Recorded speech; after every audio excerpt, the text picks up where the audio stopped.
안녕하세요. 문건사입니다. 오늘은 삼국사기의 삼국에는 들어있지 않지만 우리나라 남쪽의 큰 나라였던 가야에 대해 이야기해 보겠습니다. 가야는 원래 약 7만 5천 명의 백성들이 구간, 즉 9추장의 지배를 받으며 살고 있는 부족 집단의 형태로 존재했습니다. 신라 박혁거세 이전의 사로 6촌의 규모를 대략적으로 추산하면 각각의 촌의 크기가 직경 10km 정도였습니다. 이 정도의 규모라면 이 말 같은 교통수단이 없어도 생활할 수 있는 크기입니다. 가야의 구간이 통치하던 지역도 각각 대충 이 정도의 크기였을 것입니다.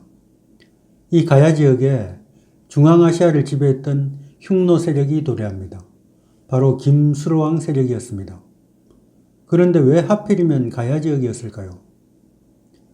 김수로왕 세력은 쇠를 다루던 제철 집단이었습니다.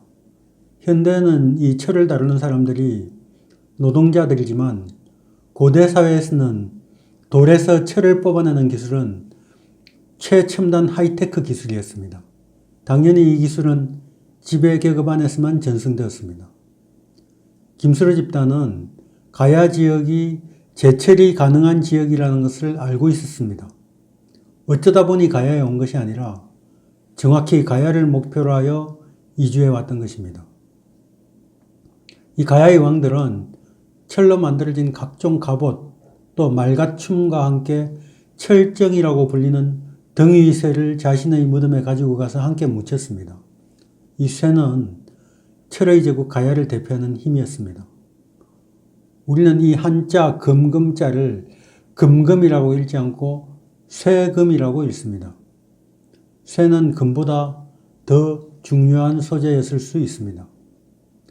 이 쇠는 청동에 비해 강도가 월등히 뛰어났기 때문에 무기 제조에 일대 변혁을 일으킨 신소재 금속이었습니다.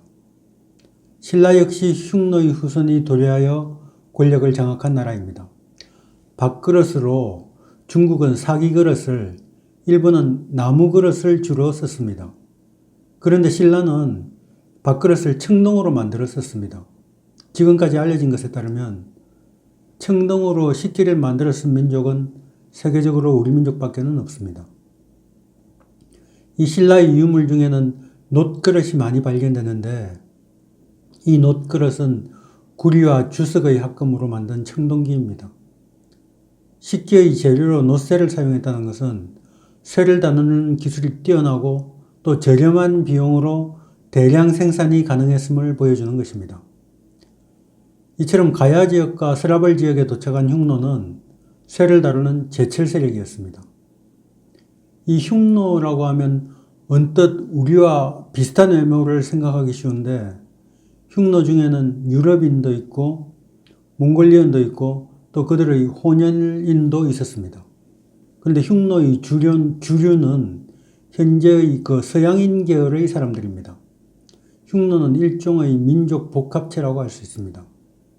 유럽의 훈족도 지배자인 아틸라는 동양인이었지만 그 훈족의 구성은 대부분이 서양인이었고 동양인은 4분의 1에도 미치지 못했습니다.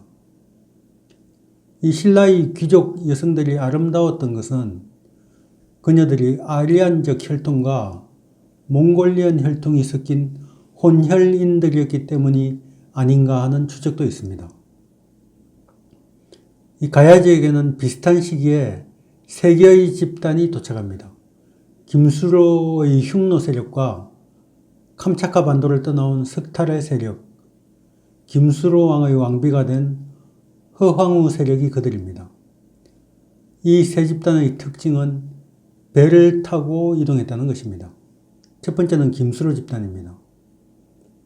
김수로와 석탈의 세력은 가야 지역의 지배권을 놓고 다투게 됩니다. 이 다툼에서 밀린 석탈의 집단은 신라 지역으로 배를 타고 도주하게 됩니다.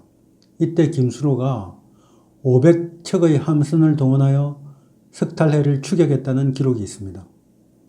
당시의 함선은 선원 20명에 말 5필 정도를 실을 수 있는 크기였습니다. 이 기록은 김수로 집단이 육로가 아닌 배를 타고 김해 지역으로 직접 이동한 세력이라는 것을 알려줍니다.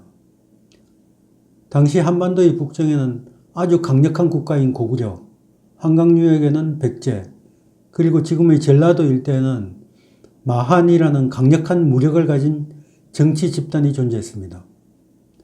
이주해 오는 흉노의 입장으로서는 육로를 통하지 않고서도 올 수 있는 또 비교적 저항이 덜한 김해 지역을 선택한 것입니다. 두 번째, 석탈의 집단은 동북 시베리아 일대에서 한반도 남동해안으로 들어왔을 가능성이 큽니다.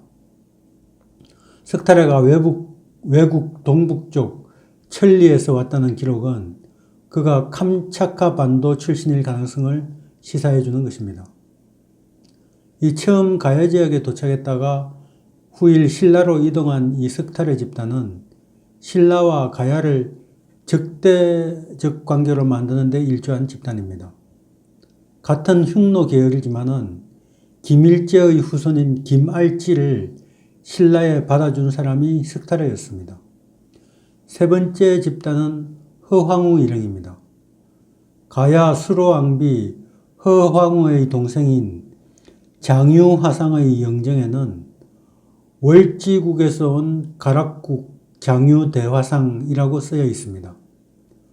중앙아시아의 월지국, 샤카족, 그리고 현재의 터키 지방에 살던 프리기아는 연결고리를 가지고 있었습니다. 이 만지는 것마다 황금으로 변했다는 프리기아의 왕 미다스는 임금님 귀는 당나귀 귀라는 설화로 아주 유명합니다. 신라의 경문왕도 당나귀 귀였다는 전설이 전해져 내려옵니다.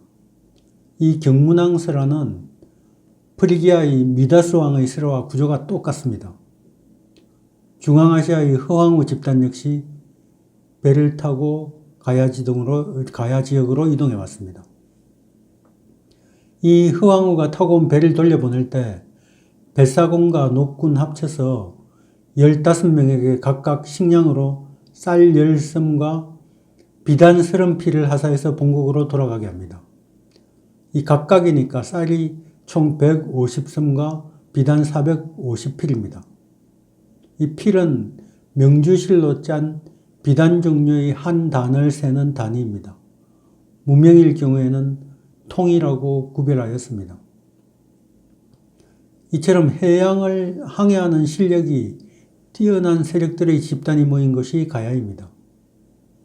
중국의 위나라에는 외로 가려고 가락국에 와서 배를 빌려 탔다는 기록이 있습니다. 이 거대한 중국 대륙에서 패권을 잡은 위나라였지만 사신을 섬나라 외국에 보내려면 결국엔 당시엔 최고의 항해수를 지녔던 가야에 이르러서 배를 빌려야 했던 것입니다. 이 배를 만드는 기술과 항해 기술은 신라시대를 거쳐서 고려시대, 조선시대로 이어졌습니다. 최무선 장군이 고려 수군의 전함에 세계 최초로 함포를 장착할 수 있었던 것도, 또 이순신 장군이 판옥선과 거북선을 대포로 무장할 수 있었던 것도 탁월한 조선 기술이 뒷받침되었기 때문입니다. 임진왜란 당시 일본 전함인 안택선은 배를 만드는 방법이 판옥선과 달랐기 때문에 함포를 실어서 쏠 수가 없었습니다. 이 고려 군선의 우수성은 1268년 원나라와 함께 일본을 원정할 때 증명됩니다. 원나라의 역사책인 원사에는 태풍을 만나 파도 때문에 서로 부딪혀 크고 작은 우리 함선들은 대부분 파괴되었으나 오직 고려의 군함만은 견고하여 정상적으로 전투 임무를 수행하고 돌아올 수 있다라는 기록이 있습니다. 몽골은 이 일본 침략을 위해서 고려의 군량미 3,4천석을 싣고 바다를 건널 수 있는 배를 요구했습니다. 이는 현재 단위로 250에서 320톤이 됩니다. 그러면 이 배의 배수량은 400 내지 500톤이 되어야 합니다. 이런 배 300척을 단 4개월 만에 만들었다는 것을 볼 때 고려의 조선 기술이 얼마나 앞섰는지 짐작할 수 있습니다. 이로부터 200년이 지난 1492년 신대륙을 발견했던 콜럼버스의 기함 산타마리아호는 배수량이 150톤에 불과했습니다. 이 초기 신라에서는 내부에 있는 작은 나라들 간의 다툼이 해결되지 않자 금강가야 국왕인 김수로 왕을 초빙해서 분쟁 해결을 의뢰한 기록이 있습니다. 여기서 주목을 끄는 부분은 두 군데입니다. 하나는 가야연맹 맹주가 신라 소국들의 문제에 개입했다는 것이고, 또 하나는 수로왕이 이 신라 중앙정부의 강요를 처형하도록 명령했다는 것입니다. 이 기록에 따르면 당시의 신라는 가야의 영향권 안에 있었다고 봐야 합니다. 그렇지 않다면 가야연맹 맹주가 신라에 가서 사법권을 행사했을 리가 없습니다. 김수로 집단은 하늘로부터 가야 땅으로 내려옵니다. 이 하늘은 북방을 가리키는 의미로도 사용이 됩니다. 가락국기에 김수로 집단이 하늘에서 내려왔다고 한 것은 그들이 흉노적의 후손이었기 때문입니다. 이 가야 지역에서 나타나는 순장유적은 가야의 지배층이 유목민이었다는 것을 보여줍니다. 순장은 전통적으로 유목민의 풍습이었습니다. 이 노동력이 중요했던 농경사회에서는 순장의 풍습이 없습니다. 가야의 왕들과 신라의 박혁거세, 고구려의 주몽왕은 모두 아래서 태어났다는 공통점을 가지고 있습니다. 이처럼 고조선족에게는 하늘의 아들들이 강림하는 신화가 존재합니다. 이것은 고조선족이 미개하거나 비문명적이기 때문이 아니라 그 천손 강림 신화가 사회를 통치할 수 있는 근거가 되기 때문입니다. 중국의 한족들은 실력만 있으면 구테타로 나라를 빼앗은 후 왕이 되어 다스릴 수도 있지만, 고조선족을 다스리려면 실력은 기본이고 그 이상의 것이 필요했던 것입니다. 이 고조선족은 아무리 힘이 있어도 왕이 되기는 어렵습니다. 어떤 형태이든 간에 하늘의 아들이라는 증명서가 없어서는 곤란합니다. 그래서 고려시대 무신정권들이나 일부 막부의 경우 실질적인 모든 권력을 장악한 군벌의 우두머리라고 하더라도 스스로를 왕이라고 부르지 못했습니다. 이 점이 고조선족과 중국 지배계급과의 다른 점입니다. 오늘은 가야에 대해서 이야기해 보았습니다. 구독과 좋아요 부탁드리면서 이만 마치겠습니다. 감사합니다. 다음 시간에 뵙겠습니다.